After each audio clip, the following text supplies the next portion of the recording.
സംസ്ഥാനത്തെ സാഹചര്യം, സംസ്ഥാനത്തും ഒരു വലിയ ചർച്ച ഇന്ന് നടക്കുന്നുണ്ട്. അത് ക്രമസമാധാന പാലനത്തിൽ വൻ പരിഷ്കാരങ്ങൾക്ക് UDF സർക്കാർ ഒരുങ്ങുന്നു എന്നുള്ളതാണ്.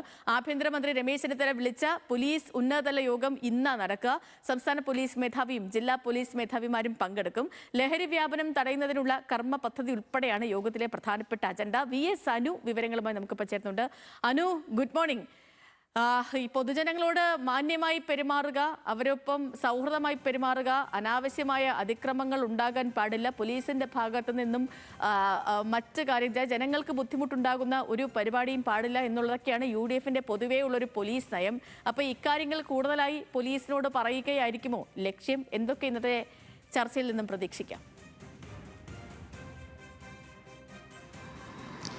Good morning Sethu. നമുക്കറിയാം, ഒരു സർക്കാരിൻ്റെ വിലയിരുത്തൽ ഏറ്റവും അടിസ്ഥാനപരമായി വിലയിരുത്തപ്പെടുക, അതിൽ മാനദണ്ഡമാവുക പോലീസിൻ്റെ പ്രവർത്തനമായിരിക്കും. കഴിഞ്ഞ പിണറായി സർക്കാരിൻ്റെ സമയത്ത് പോലീസിനെതിരെ വലിയ ഗുരുതരമായ വിമർശനങ്ങൾ, ലോക്കപ്പ് മർദ്ദനങ്ങൾ ഉൾപ്പെടെ ഉണ്ടായിട്ടുണ്ട്. അപ്പോൾ ഏതായിരുന്നാലും ഇപ്പോൾ പുതിയ ആഭ്യന്തരമന്ത്രിയാണ്, അദ്ദേഹം ഉന്നതതല പോലീസ് യോഗം വിളിച്ചിട്ടുണ്ട്. SP റാങ്കിനും മുകളിലോട്ടുള്ള ഉദ്യോഗസ്ഥരുടെ യോഗമാണ് ഇന്ന് രാവിലെ 10 മണിക്ക് പോലീസ് ആസ്ഥാനത്ത് ചേരുക. നമുക്കറിയാം, ആഭ്യന്തരമന്ത്രിയെ രമേശ് ചെന്നിത്തല എത്തിയതിനു ശേഷം പ്രധാനപ്പെട്ട 2 സംഭവങ്ങളാണ് അദ്ദേഹം ഇടപെടൽ പോലീസ് വകുപ്പിലേക്ക് നടത്തിയത്. ഒന്ന്, ഈ പറയുന്ന എറണാകുളത്തെ കുടിയൊഴിപ്പിക്കലുമായി ബന്ധപ്പെട്ട വിഷയം, അത് അടിയന്തരമായി നിർത്തിവെക്കാനും സമഗ്രമായ റിപ്പോർട്ട് സമർപ്പിക്കാനും രമേശ് ചെന്നിത്തല ആവശ്യപ്പെട്ടിട്ടുണ്ട്. മാത്രമല്ല, പിന്നീടുണ്ടായത് പെരിയ ഇരട്ടക്കൊലക്കേസുമായി ബന്ധപ്പെട്ട പ്രതികൾക്ക് പരോൾ ലഭിക്കുന്നതുമായി ബന്ധപ്പെട്ട വിഷയമാണ്.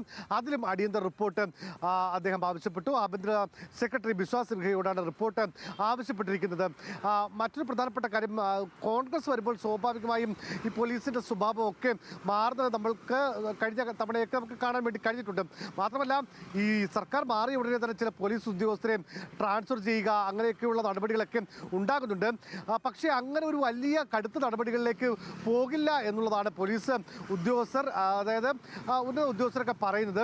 പോലീസ് ഉപദേഷ്ടാവായി മുൻ DGP ആയിരുന്ന ഹേമേന്ദ്രനെ നിയമിച്ചിട്ടുണ്ട്. അദ്ദേഹത്തിൻ്റെ ഉത്തരവ് ഇന്നലെ പുറത്തിറങ്ങിയിട്ടുണ്ട്. അദ്ദേഹം സ്വാഭാവികമായി രമേശ് ചെന്നിത്തലയുടെ ആഭ്യന്തരമന്ത്രിയുടെ പോലീസ് ഉപദേഷ്ടാവായിരിക്കും. ഒരു മുഖം മിനുക്കിയ പോലീസിനെ സൃഷ്ടിക്കുക എന്നുള്ളതാണ് രമേശ് ചെന്നിത്തല ലക്ഷ്യമിടുന്നത്.